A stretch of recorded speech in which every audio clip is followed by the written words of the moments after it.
നമസ്കാരം, ജന്മഭൂമിയിലേക്ക് സ്വാഗതം.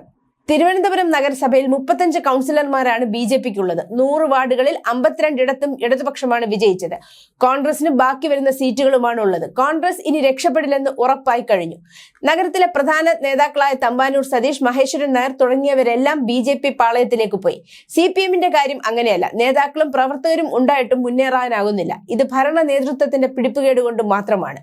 തിരുവനന്തപുരം കോർപ്പറേഷൻ ഭരണം ആരംഭിച്ച നാളുകളിൽ തന്നെ മുഖ്യ പ്രതിപക്ഷമായ ബി.ജെ.പി പറഞ്ഞിരുന്നു, ഭരണം ഏൽപ്പിച്ചിരിക്കുന്നത് അപക്വമായ അഴിമതിക്ക് കൂട്ടുനിൽക്കുന്ന ആളിന്റെ കൈകളിലാണ് എന്ന്. അപക്വമായ ഭരണം മൂലം ഒരു ജനത മുഴുവൻ ദുരിതത്തിലേക്ക് കൂപ്പുകുത്തുകയാണ്. അതിനാൽ CPM മാറി ചിന്തിക്കാൻ തയ്യാറാകണമെന്നും. ഇതുവരെ ഒരു മേയറും ഉണ്ടാക്കാത്ത നാണക്കേടാണ് ആര്യ രാജേന്ദ്രൻ വരുത്തിവെച്ചിരിക്കുന്നത്. പ്രാദേശിക തലങ്ങളിൽ പാർട്ടി പ്രവർത്തകരിൽ പ്രതിഷേധം ശക്തമാണ്. പിന്നീട് നഗരസഭാ ഭരണത്തിൽ അഴിമതികൾ തുടർച്ചയായപ്പോൾ നിരന്തര സമരത്തിലൂടെ മേയർ രാജിവെക്കണമെന്നും പക്വതയുള്ള ഒരാളെ മേയറാക്കണമെന്നും ബി.ജെ.പി ആവശ്യപ്പെട്ടിരുന്നതാണ്. ലോക്സഭാ തെരഞ്ഞെടുപ്പിന്റെ പരാജയം സംഭവിച്ചപ്പോഴാണ് കോർപ്പറേഷൻ ഭരണത്തിന് നേതൃത്വം കൊടുക്കുന്ന മേയറും കോർപ്പറേഷനുമാണ് ജില്ലയിലെ വോട്ട് ചോർച്ചയ്ക്ക് അടിസ്ഥാന കാരണമെന്ന് CPM കമ്മിറ്റികൾ കണ്ടെത്തിയത്.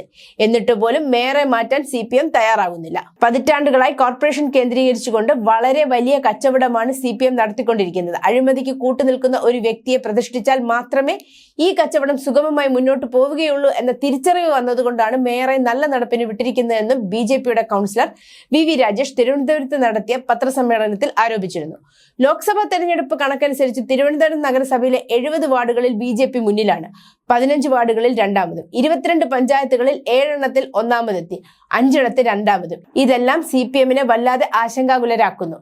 ബി.ജെ.പിക്ക് അധികാരം കിട്ടിയാൽ കേന്ദ്ര നഗര വികസന മന്ത്രാലയത്തിന് കീഴിലുള്ള നിരവധി പദ്ധതികൾ യാഥാർത്ഥ്യമാക്കാൻ കഴിയും.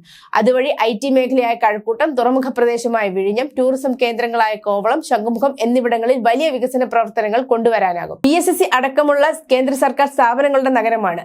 കര, നാവിക, വ്യോമസേനകളുടെ കേന്ദ്രങ്ങളുണ്ട്. അതുകൊണ്ട് പ്രതിരോധ വകുപ്പിന്റെ പദ്ധതികളും നടപ്പാക്കാനാകും. അങ്ങനെ എല്ലാം കൊണ്ട് ബി.ജെ.പിക്ക് ഏറ്റവും അനുകൂലമായ സമയമാണ് നിലവിൽ സംസ്ഥാനത്തുള്ളത്.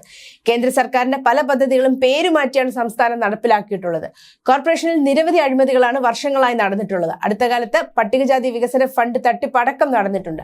അതെല്ലാം ചർച്ചയാക്കുകയും പ്രശ്നങ്ങൾക്ക് പരിഹാരം കാണുകയും ചെയ്താൽ തൃശ്ശൂരിലേതുപോലെ ജനം കൂടെ നിൽക്കുമെന്നാണ് ബി.ജെ.പി കരുതുന്നത്. News desk, Janmabhumi.